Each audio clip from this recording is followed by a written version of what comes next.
책을 읽어드리는 밤입니다. 이혜진님이 지으신 나를 아프게 한 건 항상 나였다 중에 무례함과 예민함을 구분하자 편을 읽어드리겠습니다. 누군가 당신의 예민함을 지적할 때, 누군가가 당신에게 넌 왜 이렇게 쓸데없이 예민하니? 이야기한다면 당신은 어떻게 반응할까? 첫 번째, 내가 무엇에 예민한지 생각해 본다. 두 번째, 나한테 왜 이런 말을 하는지 상대방의 입장에서 생각해 보거나 물어본다. 세 번째, 나의 예민함이 쓸데없는가 돌아본다. 네 번째, 난 왜 이렇게 쓸데없이 예민한가 자책한다. 이렇게 다양한 방식으로 상대방의 말에 대한 나의 1차 반응이 나타나고 이에 따라 2차 반응이 나타난다. 상대방이 말에 어떻게 반응하느냐에 따라서 이후 나타나는 생각, 감정, 행동이 달라지게 되는 것이다.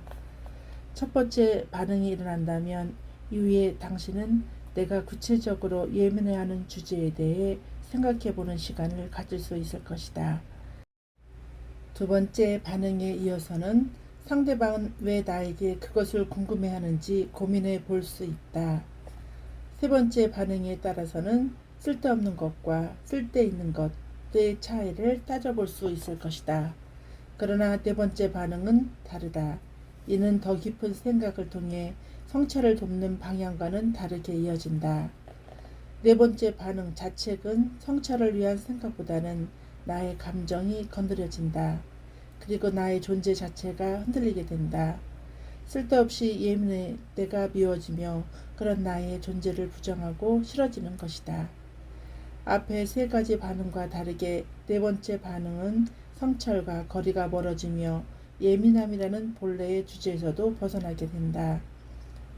하지만 정작 여기서 우리가 생각해 볼 것은 따로 있다. 즉, 나의 예민함을 쓸데없다고 말한 상황 자체, 그 사람이 나의 예민함을 지적한 그의 무례함에 대해서 생각해 봐야 한다. 예민한 내가 문제인가? 누군가와 기분 나쁜 상황이 발생했다고 치자. 그 상황에서 혹시 내가 너무 예민해서 벌어진 일인가? 라고 생각하게 될 경우 고통은 오롯이 내 몫이 된다. 왜냐하면 상대나 상황이 제공한 원인은 없고 오로지 나에게만 원인이 있기 때문이다. 실제 상황에서 한 사람이 100% 원인 제공자일 경우는 드물다. 관계는 상호작용이 있기 때문이다. 문제는 이런 일이 한 번만 있는 것이 아니라 반복된다는 것이다. 특히 관계에서 늘 내가 너무 예민한가 라고 생각하며 스스로를 쭈그리로 만드는 게 버릇이 된다면 나는 정말 예민해서 이상한 사람이 되어가는 자신을 느끼며 나날이 자기를 혐오하는 성격이 패턴으로 굳어진다. 하영 씨의 경우도 이와 같았다. 요즘 제가 너무 심각하게 예민해진 것 같다는 생각이 들어요. 이것도 제가 예민한 거겠지만 사람들이 저를 공격하는 것 같다고 느낄 때가 많아졌어요. 모두가 저를 탐탁치 않게 보는 것 같고요. 그렇게 저를 보는 사람들이 다 미워지고 짜증나요. 사람들이랑 있으면 원래도 좀 많이 지치긴 했는데 요즘은 더 빨리 집에 오고 싶어져요. 그런데 집에 와서도 뭘 해도 재미가 별로 없어요. 원래는 재미있었던 일도 연애도 다 하기 싫어요. 이런 제가 너무 싫어요. 또 제가 너무 예민한 거겠죠? 나는 하영 씨에게 이렇게 얘기했다. 하영 씨가 느껴졌던 것처럼 본인이 예민할 수도 있고 실제로 사람들이 하영 씨에게 무례했을 수도 있다고. 가장 높은 확률은 하영 씨도 예민하고 상대도 하영 씨에게 무례했을 경우라고. 그러니 이 모든 가능성을 열어두고 천천히 같이 객관적으로 살펴보는 것이 필요하다고 말이다. 하영 씨가 느끼는 예민함이 누군가가 하영 씨에게 던진 무례함에서 비롯된 것이라면 하영 씨가 이상하거나 잘못된 것은 아닐 것이다. 이는 그녀가 겪은 상황들을 객관적으로 살펴보면 파악할 수 있는 일이었다. 내가 예민한 게 아니라 내가 무례한 거다. 예민한 사람들의 천적은 무례한 사람들이다. 타인에게 말을 함부로 하는 무례한 사람들은 도대체 왜 남에게 상처를 주고도 모르는 것일까? 아니 정말 모르고 있는 것일까? 혹시 알고도 모르는 척한 건 아닐까? 그들은 상처받는 사람들의 입장엔 관심이 없는 걸까? 그들이 무례하게 구는 이유가 무엇이든 그것은 상처받은 사람들이 짊어질 몫은 아니다. 무례함을 제공한 사람 또한 마땅한 몫을 짊어져야 한다. 무례한 사람들은 적어도 그들이 무례하다고 느끼는 상대방에게만큼은 예의 없이 행동하는 게 객관적인 사실이다. 더 나아가 그들이 상처를 준 사람들에게 사용하는 말과 행동은 상대방으로 하여금 공격당했다고 느낄 만큼 세다.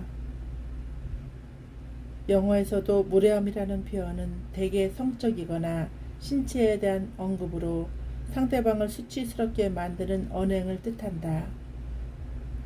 성이 금기시되는 편인 우리나라의 경우 성적 발언으로 인한 무례함은 친구 사이에 흔히 벌어지는 일은 아닐 수 있으나 신체에 대한 언급, 대개 비하 발언은 친구 그리고 가족 사이에 빈번하게 일어난다. 나조차도 한창 외모에 민감한 10대 시절에 무례한 발언들을 많이 들어왔다. 상체에 비해 하체가 좀 튼실하네? 너 얼굴 표정이 왜 이렇게 궁상맞아? 너 걸음걸이가 팔자라서 보기 흉해. 넌 스커트는 안 어울려. 바지만 입어. 등의 말들은 나의 신체 이미지를 부정적으로 인식하게 하는 결정적인 자극이 되었다. 이런 무례한 말들로부터 받은 상처를 회수하지 않고 그대로 두면 성인이 되어서도 신체 혹은 외모 콤플렉스를 안고 살아가게 되며 남몰래 정서적 고통을 겪으며 잠 못 이루기도 한다. 내가 불편한 건 불편한 것이다. 내가 불편한 건 제쳐두고 내가 남보다 예민하게 구는 것 아닌가 생각하며 자책하지 말자. 예민함의 차이는 타인과 비교할 필요도 없고 비교해서 얻는 것도 없다. 그렇게 나의 예민함을 나 스스로 평가하는 동안 나의 불편함은 내 안에 쌓이며 무의식 중에 나를 무례하게 대한 상대에게 복수의 칼날을 갈 수도 있다. 수년간 고통받은 자신에게 통쾌하게 한 방 날릴 수 있는 기회를 주자. 그동안 자신의 무례함을 내 기분에 상관없이 나에게 투척한 상대방에게 기분 나쁘다고 티내는 것부터가 시작이다. 참는 것보다 오히려 그렇게 하는 것이 관계에도 이롭다. 적어도 솔직함은 확보된다. 내 마음을 솔직하게 드러내는 것은 갈등 관리의 필수다. 누가 나에게 반복적으로 지적질을 해왔다면 나도 똑같이 해보자. 나도 그 사람이 나에게 한 그대로 그리고 그 사람에게 물어보자. 네 기분은 어때? 그 사람은 괜찮을 수 있다. 나만 기분 나쁠 수 있다. 그렇다 하더라도 내가 관계에서 그 사람의 말투로 인해 기분 나빴던 지점을 수면 위로 꺼내놓는 대화 자체가 의미 있다. 변화는 여기서부터 시작이다. 예민했던 내가 예민하지 않은 내가 되는 것이 아니라 여전히 예민하지만 나에게 무례하게 대하는 누군가에게 대처하는 방법을 배우는 것이다. 그 사람의 무례함을 나의 예민함으로 해석하고 넘어간다면 그 사람에게 난 만만한 사람이 될 뿐이다. 무의식 중에 당신은 나에게 무례해도 된다고 허용하는 거다. 예민해서 더 상처받았을 당신의 삶이 앞으로는 조금 덜 무거워지기 바란다. 예민하게 태어난 것도 버거운데 주변에서 날아오는 각종 폭탄을 맞아내느라 고생 많았을 것이다. 이제부터는 따스한 눈빛이나 섬세한 배려까진 아니더라도 인간 대 인간으로 최소한의 예의는 상식적으로 지키는 사람들과 가까이 하길 기원한다.